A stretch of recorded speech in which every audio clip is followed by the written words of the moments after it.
Hi friends, ఈరోజు ఒక పొడుపు కథ తయారు చేసి పొడుపు కథ మా సూరిబాబాయ్ అని చెబుతుండు. ఎందుకంటే వెనకటోళ్ళు పొడుపు కథలు ఎలా చెబుతున్నారో ఇంటే అర్థమైద్ది. అసలు పొడుపు కథ అంటే ఏంటి, ఎలా గొప్పవాళ్ళు ఎవరు, ఎలా ఎట్ట చెబుతున్నారో ఒక్కసారి మీరు వినండి. వీడియో మొత్తం పూర్తిగా వింటే ఏం చెప్పిన దాంట్లో గొప్పవాళ్ళు ఎవరో తెలుస్తుంది. ఈ వీడియోని మాత్రం చివరిదాకా చూసుకోండి. ఈయన స్టార్టింగ్ కానీ చెబుతుండే. ఇప్పుడు చెప్పు, ఫస్ట్ కానీ చెప్పాయా? ఫస్ట్ కానీ ఒక ముత్రాసతనం భార్య లేచి పొద్దున్నే ఎటు మళ్ళీ వాకిలు ఊడిసిన చల్లిన ముగ్గేసిన ఆమె ముక్కుపోగులో నుంచి తొలగకుండా ముక్కుపోగులో నుంచి వెళ్ళిపోవాలి గుండు. ఒక తుపాకీతో ముక్కుపోగులోంచి బయటకి వేస్తాడు. ఆమె ఏం పని చేస్తాను, ఎటుమల్లి ఉన్నా కానీ సంబంధం లేదు. ముగ్గేసే వరకు వాకిలి ఉడిచి నీళ్లు చల్లి ముగ్గేసే వరకు 360 దెబ్బేస్తాడు. 360 బుల్లెట్లు వేస్తాను అవతలకి తగలకుండా 360 బుల్లెట్లు వేస్తాడు తుపాకీతో ఆమె తగలకుండా. అయితే వేసి ఏమంటాడు, ఏమైనా నేనేనానే మనగాడిని ఇంకెవరన్నా ఉన్నారని అడుగుతుండు. అడిగితే ఏమేమంటుంది, అయ్యా నువ్వే మనగాడివి ఎవరు లేరు అని భయపడుకుంటా ఎప్పుడు బుల్లెట్ తగిలిద్దో నాకు ఊపిరిపోద్దాం భయంతో చెబుతుంది. మరి ఇద్దరం చెప్పి సరే భయపడుతుంటే ఒకరోజు వాళ్ళ అన్నయ్య వాళ్ళ ఇంటికి వచ్చాడు. వచ్చి ఏంటి అక్కయ్య ఇలా అయిపోయినావు, అంత మంచిగా కానీ ఏంది అక్క నీ బాధ ఏంటో చెప్పాను అంటే, అన్నయ్య మరి నాకు తమ్ముడా, నన్ను మీ బావ నేను ఎటు మళ్ళీ ఊడిచిన పోగులెత్తిన కళాపేసిన ముగ్గేసిన 360 బుల్లెట్లు ముక్కుపోగులో నుంచి వెళ్ళిపోయేటట్టు వేస్తాడు. అది ఎప్పుడు వచ్చి ఏడా తగిలిద్దో చచ్చిపోతానని భయంగా ఉంటుందిరా తమ్ముడు అని చెప్పింది. చెప్తే అట్లయితే అక్కయ్య నువ్వు అన్నం వండు, నేను చేపలు తెస్తా, కూర వండు, బావకి నాకు పెట్టు, నేను వెళ్ళిపోతాను అని చెబుతా బావతో. నేను అక్కడ దాకా పోయి వచ్చి అడుగు మీద పండుకుంటా. రేపు పొద్దుటి పూట మళ్ళా అలాగనే ఊడు, మళ్ళా దెబ్బ వేస్తుంటాడు, బుల్లెట్లు వేస్తుంటే అప్పుడు నువ్వేనా మనగాడివి ఇంకెవరన్నా ఉన్నారా అని అడుగుతురు. నీ తాత ముత్తాత ఉన్నాడు పోంచి అను అంటాడు అని చెప్పి వాడు అటుకు మీద పడి. మరి వాడు అన్నయ్య అటుకు మీద అన్నాడుగా, వీడు సరే అది దానికేం భయం. మళ్ళా లేచింది, పరకడ పట్టుకొని ఓడుతా ఉంది, అటు మళ్ళీ ఊడిసింది, కళాపేసింది, ముగ్గేసింది, 360 దెబ్బ వేసిండు, బుల్లెట్లు వేసిండు. వేసి ఏమే మరి నేనే నానే మనగానే అన్నాడు. బా నువ్వేంటే నువ్వు నీ తాత ఇద్దరు ఉన్నారు అక్కడ, నీకన్నా పొడిగాళ్ళు ఇంకా ఉన్నారు. అట్లయితే ఏమయ్యా నన్ను ఉందా అన్నాడు. ఉందయ్యా, కండశంగుని గంత కట్టి నేను వెళ్ళిపోతాను. ఆ అన్నం కండశంగుని కట్టుకొని ఇక దారి పట్టిండి, తుపాకి చేత పట్టుకొని ఎటు ఒక ఊరికి వెళ్ళిపోతుండే, ఏరే దేశాలకు చూడటానికి ప్రయాణం. మరి వీళ్ళిద్దరిని చూసుకోవాలా, నాకన్నా పొడిగాళ్ళు తాతలు ఉన్నారంటే ఎవరని. అయితే ఒక ముసాపూరి పట్టణం వచ్చేసరికి ఒక యాదవరాజు ఏం చేసిండు, 12 వాళ్ళ ఆవల తోలకొత్తండు. ఈ ఊరు ఆ ఊరు పోకుండా ఈ ఊరు పోకుండా 12 వాళ్ళ లేగల్ని 12 వాళ్ళ ఆవల్ని భద్రపరిచి 2 బండ్ల రేకంప మీద పండుకుంటుండు ఒక యాదవరాజు. ఆవులను దోలకొచ్చి ఎవరు దోలకొచ్చి ఆయన రేఖ మీద పండుకుంటుండవు కాసుకుంటా. రేఖ మీద ఎందుకు పడుకుంటుండ, ఆయనకి పరుపు జాలక రేఖ మీద పండుకుంటుండవు. అయితే ఆయన ఈ పోటుగాడు పోగొట్టుకొని వచ్చే పోటుగాడు ముద్రాశాయం లేడు, నేనేం చేసిండు తుపాకి మడంతో వాడిని పొడిచిండు. అరే ఎవడనో ఈ రేఖ మీద పండి ఏందిరా, నాకంటే మనగాడేనట్టు ఎంత రేఖ మీద పండి అని కూడా పొడిచిండు. వాడు లేచిండు చెవులకి ఎక్కువ. ఆ, లేదురా నువ్వు ఏందిరా, నువ్వు ఏం చేస్తావు ఏంటిరా అన్నా. ఆ, అరే నేను 12 రోజులు ఆవలు తోలకొత్తరా, ఆ, ఒక ఊరు ఆవు ఒక ఊరుకు పోకుండా, ఒక ఊరు దూడ ఒక ఊరుకు పోకుండా, ఆ, ఏ ఊరు గొడ్ల ఊరు తోలి ఆ, ఈ పరుపు అనేది సాలక ఉమ్, ఈ రేఖమ్మ మీద పండుకుంటాను రా అన్నాడు. ఆ, అబ్బు ఈ నా తాతే. ఈ నీ తాతే. ఆ. ఆ, అయితే వస్తావురా కాడికి పోదామా అన్నారు. ఆ, సర్లే అని బయలుదేరా. ఆ, వస్తున్నా అన్న. ఆ, ఈ యాదవరాజును ఈ ముతరాశి ఆయన ఆ, ఇద్దరు కలిసి ఆ, ఒక చెన్నాపట్నం పోయారు. చెన్నాపట్నం. ఆ, ఒక చెన్నాపట్నం పోయేసరికి ఊరు బయట మంచినీళ్ళ బాగు. మంచినీళ్ళ బావి ఉంది ఊరు బయట. ఆ, ఆ బావి మీద ఉమ్, ఒక అతను కూర్చొని ఆ, అరిచేతిలో చూసుకొని పక్కన నవ్వుతుండు. అరిచేతులు చూసుకుంటా ఏం చూస్తుండో, ఏం చూస్తుండు తెలవదు. ఆ, ఈ యాదవరాజుకును ఈ ముతరాశానికి వాళ్ళని చూశారు. ఆ, వాడిని చూసి నాకు దప్పిక అవుతుందిరా, ఆ, ముతరాశివాడు అంటాడు, ఆ, నాకు దప్పిక అవుతుందిరా, మరి నేను వెళ్ళిపోదాం మంచిలు తాగి ఆయన ఏందో చూస్తాడు, ఆ, అదేదో అడుగుదామని చెప్పి ఆ, ఈ ముతరాశి అతను ఈ యాదవరాజు ఇద్దరు వెళ్ళిపోయారు. ఆ, వెళ్ళిపోయినాక ఏంది అబ్బాయి ఏంటి అంతగానో నవ్వుతున్నావు ఏంటయ్యా, నువ్వు వయసు అయిపోయినవే కదా మామూలు నవ్వుతున్నాయి ఏంది అని వీళ్ళు ఎదురు పసిని అడిగారు. ఆ, కాదయ్యా, ఆ, నెల్లూరులో భోగం రంగసాని ఆ, కాళ్ళకి గజ్జె కట్టి ఆ, నడువు శృంగారం పెట్టి ఆ, ఆ వంపు సొంపులు చూస్తే నవకేం చేశానయ్యా, ఆ, ఇదిగో చూడండి మీరు ఒకసారి అని చెప్పి అరిసి చూపించాను. అరిచేతులు చూపిస్తాడు. అక్కడెక్కడో జరిగేది, నెల్లూరు నెల్లూరులో జరిగేది. ఆ, సరే వీళ్ళు ఇద్దరు చూశారు. ఉమ్, వాడు తాత ఈడు ముత్తాత, వాడు తాత ఈడు ముత్తాత ఇద్దరు దొరికారు. ఆ, సరే ఎలానని చెప్పి వీళ్ళిద్దరిని నిమ్మలపరిచి మంచినీళ్ళు తాగి ఆ, అయ్యా నాతో వస్తావా అని చెప్పి ఆ, వీళ్ళిద్దరిని తీసుకొని ఆ, మళ్ళీ ఎటుపోతున్నారు, మళ్ళీ తూర్పు భాగంగా బయలుదేరారు. ఆ, మళ్ళీ కొంత అడవి దాటి పోయేసరికి ఆ, ఒక పెద్ద రాజ్యం ఉంది. పెద్ద రాజ్యం ఉంది. ఆ, ఆ రాజ్యంలో ఆ, ఒక రాజుగారు ఉన్నాడు. ఆ, ఆ రాజుగారికి ఆ, ఒక చాటెలుపు రాసుపుండు పుట్టింది. చాటిల్పు రాసుకుని పుట్టిందా? ఎక్కడ? నడీపున. నడీపున పుట్టింది. ఆ, అయితే ఆయనకి ఒక 25 సంవత్సరాల బెడ్ ఉంది. 5 సంవత్సరాల బెడ్ ఉంది ఆయనకి. ఆ, ఒక కోయవాడు ఏం చేసిండు, ఉమ్, వీళ్ళు పోయి ఆ ఊళ్ళో కిరాయి కొంటున్నారు. ఒక ఇంట్లో కిరాయి కొంటున్నారు.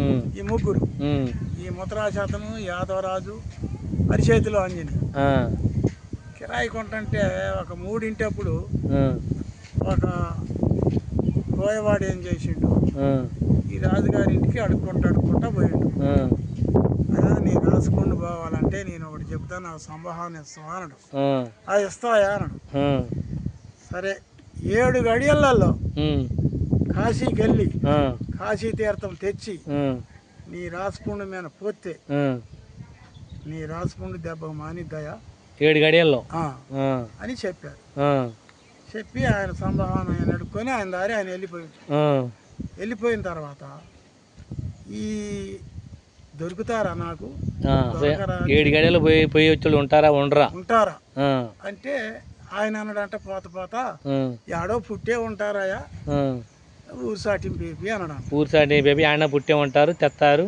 అని చెప్పిండు. సరే నేనేం చేసిండు, ఉమ్, ఒక మాది అతన్ని పిలిపించి ఆ, ఇలా నా రాజ్యంలో అర్ధ రాజ్యం ఇస్తా, ఉమ్, వాళ్ళకి సరిపోయే ద్రవ్యం ఇస్తా, ఉమ్, మరి నా ఈ బిడ్డనిచ్చి వివాహం చేస్తా, బిడ్డనిచ్చే వాహనం చేస్తాను నాకు తెచ్చిచ్చిన వాళ్ళకి. 7 గడియలలో కాశీకి వెళ్ళి కాశీ తీర్థం తెచ్చి నా రాసుపుండు మీద పోయాలి, పోతే ఇస్తా, నా బిడ్డనిచ్చి పెళ్లి చేస్తా, అర్ధ రాజ్యం ఇస్తా అని ఊరు సాటింపే. ఆ, ఊరు సాటింపేపిస్తే ఆ, ఈ ముతరాశాతన అంటాడు, ఆ, ఎరా ఆ, నువ్వు 12 ఏళ్ళు ఆవలా 12 ఏళ్ళ లేగల దానికి వచ్చినావు కదరా, ఆ, ఈ ఊరు ఆ ఊరు పోకుండా ఆ ఊరిది ఈ ఊరు పోకుండా పొదుగుటేలకే ఆ, సూర్యుడు అస్తమించే పొదుగుగేసరికి ఆ, మరి ఏ ఊరి ధోనిలుగా పోలి రేపు 2 బండ్ల రేగమ్మాను పడుతున్నావురా, ఆ, నీకు శక్తి సరిపోదారా నువ్వు పోవటానికి అన్నాడు. ఆ, 7 గాడియాలు నాకెందుకు, ఆ, నేను 3 గాడియాల్లోనే తెత్తరా 3 గడియలు తెస్తున్నాడు. యాదవరా. బాగానే అయితే రాజుగారి ఇంటికి పోతాం పారా అని అరిచేతులు ఆంజనేయ వేసుకున్నాడిని, ఈ యాదవరాజుని, ఈ ముత్తరాశతన్ని, ఈ ముగ్గురిని తీసుకొని రాజుగారి ఇంటికి పోయారు. ముగ్గురు పోయారు రాజుగారింటికి. పోయినాక రాజుగారు మేము 7 గడియలలో కాశీకి వెళ్ళి కాశీ తీర్థం పెట్టి ఈ రాజుకుండి మీద పోస్తాం, మరి దీనికి నువ్వేమంటావు అన్నాడు. ఇంకేమంటాయా, అర్ధరాజ్యం ఇస్తా, అమ్మాయిని ఇస్తా, వివాహం చేస్తా, సాలంత ద్రైహ్యం ఇస్తా, ఇన్ని డబ్బులు అంటాను, డబ్బులు ఇస్తా, మరి ఇక వెళ్ళండి అయ్యా అని పెట్టు, టైం పెట్టమన్నాడు.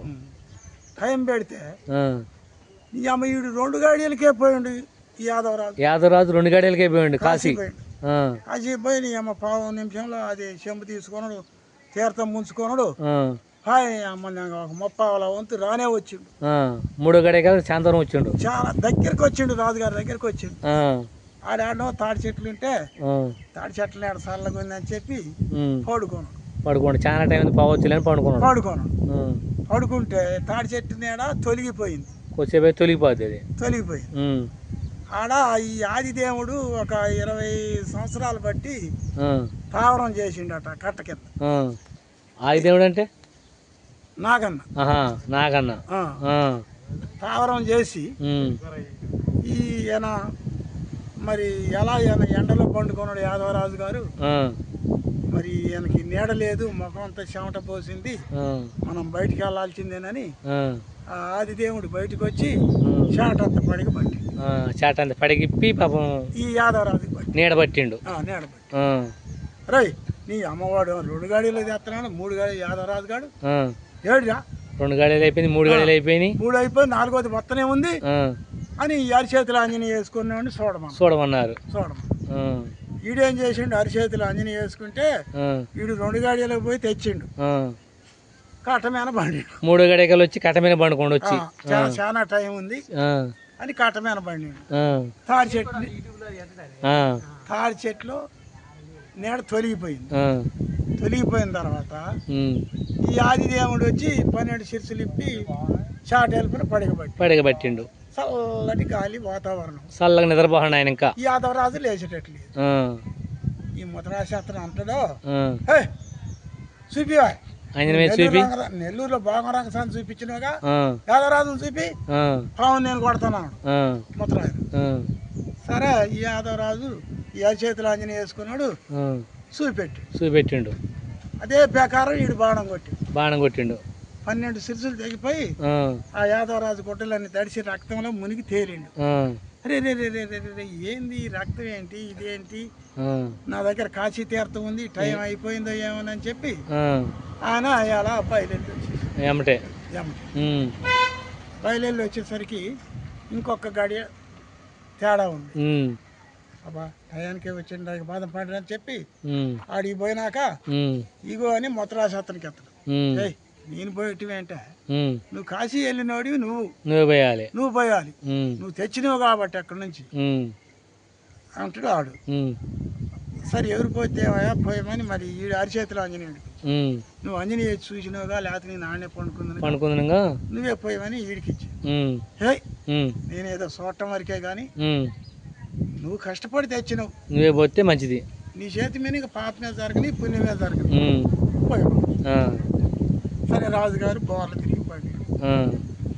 ఈ కాశీ తీర్థం చెంబు ఈ పుణ్యమేన పోలిచ్చాడు, పోసాడు తీర్థం.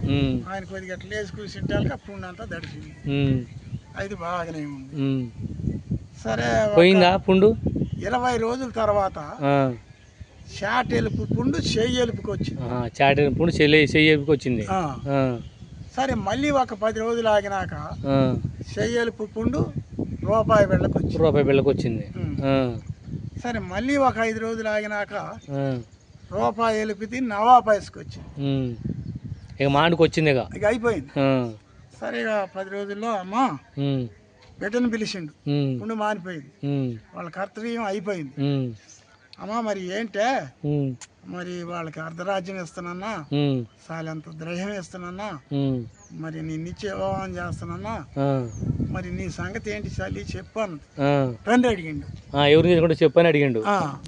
అడిగితే ఆ అమ్మాయి అన్నది, నానా నువ్వు ముగ్గురికి ఇస్తున్నాను, నేను ముగ్గురిని చేసుకుంటా పిలిపి అని చెప్పి, అమ్మా మంది రాజవంశం రా, అబద్ధం వాళ్ళం, మాట తప్పడానికి లేదు, నా బరువు నిలబెట్టిన కూతురా అని చెప్పి వీళ్ళ ముగ్గురిని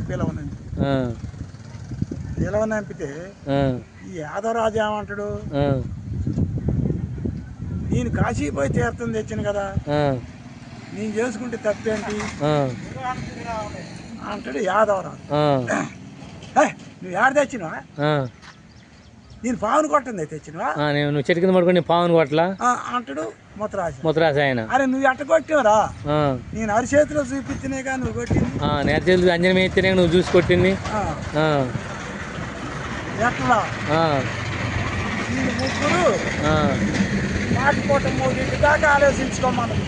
మీరు సాయంత్రం ఒక 4-5 గంటలు ఆలోచించుకోండి, ఆలోచించుకోండి మీ ముగ్గురులో ఎవరు చేసుకోవాలో చెప్పమన్నది. నేను చెబుతానన్నది, ఆమె చెప్తున్నానది, రాజుగారి కూతురు నేను చెబుతానన్నది. సరే మళ్ళీ ముగ్గురు ఎట్నే 3 దాకా కొట్టుకున్నారు. యాదవరాజు, ముత్తరాజు ఆయన, ఈ అరిచేతులు అంజన ఆయన కొట్టుకుంటే నేను కొట్టుకుంటున్నారు. ఏళ్ళ నుంచి ఏం కావాల పెగల 3 టైం అయింది. రాజుగారి ఇంటికి పోయారు. ఏం ఆలోచన చేశారు, కొట్టుకుంటున్నాం అమ్మ అన్నారు.